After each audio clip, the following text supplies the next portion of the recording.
Assalamualaikum warahmatullahi wabarakatuh. Salam dan bahagia Bapak Ibu Guru Penggerak. Bertemu lagi dengan saya, Daryani SPD, calon guru penggerak Angkatan 8 dari SMP Negeri 3, Kota Langsa, Provinsi Aceh. Video kali ini berisikan tentang koneksi antar materi modul 2.1, yaitu memenuhi kebutuhan belajar murid melalui pembelajaran berdiferensiasi. Apa itu pembelajaran berdiferensiasi? Pembelajaran berdiferensiasi adalah usaha guru dalam menyesuaikan proses pembelajaran di kelas untuk memenuhi kebutuhan belajar individu murid. Karena pembelajaran berdiferensiasi adalah pembelajaran untuk mendukung semua murid di kelas kita. Maksudnya apa ya? Ingat, setiap anak adalah unik.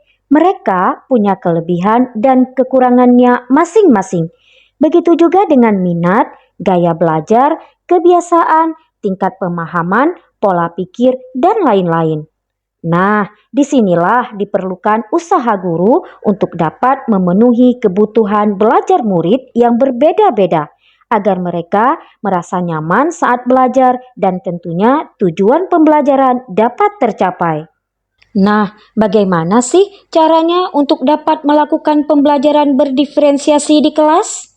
Agar dapat melakukan pembelajaran berdiferensiasi, guru harus mengetahui tujuan pembelajaran terlebih dahulu. Selanjutnya, mengetahui dan merespon kebutuhan belajar murid. Kemudian, menciptakan lingkungan belajar yang mengundang murid untuk belajar. Melakukan manajemen kelas yang efektif dan melakukan penilaian yang berkelanjutan. Berkaitan dengan kebutuhan belajar murid, guru harus memahami 3 aspek berikut. Yang pertama, kesiapan belajar murid atau readiness. Kesiapan belajar murid atau readiness yaitu melakukan penilaian pengetahuan awal murid sehingga guru dapat menentukan tingkat pemahaman murid akan materi yang akan diajarkan. Yang kedua adalah minat murid. Minat anak pastilah berbeda-beda. Minat adalah salah satu motivator penting bagi murid untuk terlibat aktif dalam proses pembelajaran.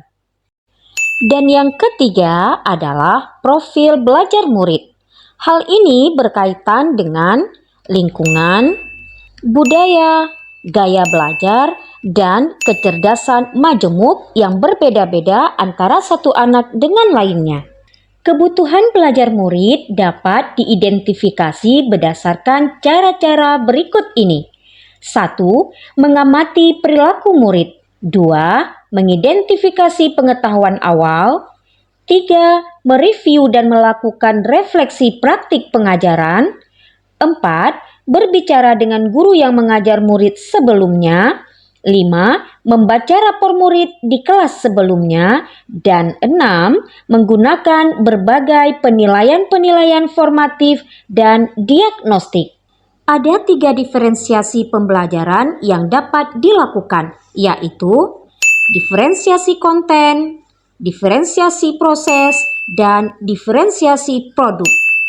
Guru dapat memilih salah satu atau kombinasi dari ketiganya.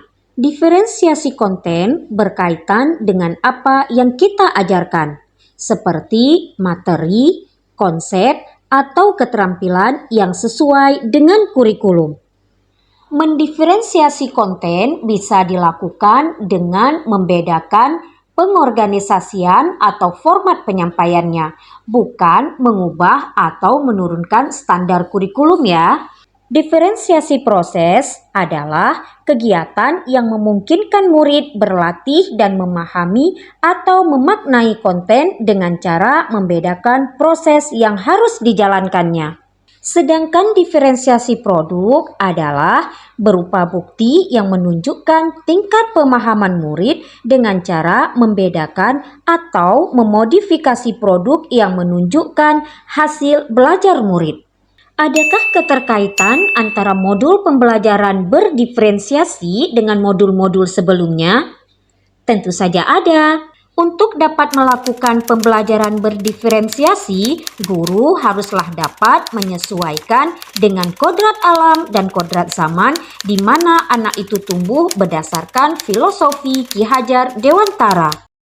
Dalam melakukan pembelajaran berdiferensiasi, seorang guru penggerak haruslah berpihak pada murid, mandiri, reflektif, kolaboratif, dan inovatif dalam menciptakan pembelajaran yang dapat menuntun murid menjadi pemimpin pembelajaran, sehingga dapat mewujudkan merdeka belajar. Hal ini sesuai dengan nilai dan peran guru penggerak. Pembelajaran berdiferensiasi dapat menjadi salah satu cara untuk mewujudkan visi guru penggerak yang berpihak pada murid. Agar pelaksanaan pembelajaran berdiferensiasi dapat berjalan sebagaimana mestinya, maka haruslah terlebih dahulu membuat keyakinan kelas yang dilakukan oleh guru dan murid guna mewujudkan nilai-nilai budaya positif. Demikianlah video koneksi antar materi untuk modul 2.1. Tergerak, bergerak, dan menggerakkan. Wassalamualaikum warahmatullahi wabarakatuh.